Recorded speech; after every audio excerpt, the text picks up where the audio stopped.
भारत के कुल जनसंख्या में ओबीसी की जनसंख्या 40 से 45% है, एससी की जनसंख्या 16% है और एसटी की जनसंख्या 8% है। यानी इनकी कुल जनसंख्या लगभग 70% से भी अधिक है। ओबीसी को 27% आरक्षण मिला हुआ है, एससी को 15% आरक्षण मिला हुआ है और एसटी को 7.5% आरक्षण मिला है। यानी सिस्टम में इनकी भागीदारी कम से कम इतने प्रतिशत होनी चाहिए। लेकिन भारत सरकार के डाटा के अनुसार आईएएस में 4% एसटी है, 14% एससी है और 20% ओबीसी है। यानी इनको ध्यान से देखा जाए तो जहां ओबीसी को 27% का रिजर्वेशन है, कम से कम इतने प्रतिशत तो लोग आईएएस में होने ही चाहिए थे, फिर भी इनकी संख्या 7% कम है।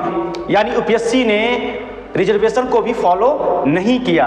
वही हम एससी की भागीदारी देखें, आईएएस में 14% है, इसका भी कम है रिजर्वेशन के हिसाब से।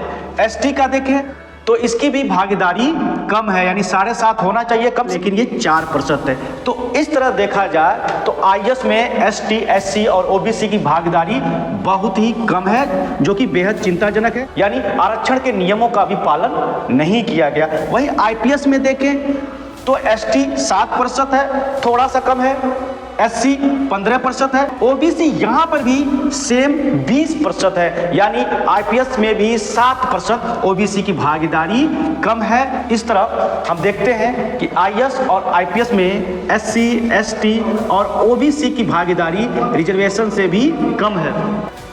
लेकिन सबसे शॉकिंग तथ्य ये है कि सेक्रेटरी लेवल पर, सचिव के स्तर पर एक भी एससी या एसटी नहीं है। ओबीसी भी 3 या 4% ही है। यानी आईएएस के सबसे बड़े पोस्ट सेक्रेटरी के स्तर पर 96-97% सिर्फ जनरल ही है।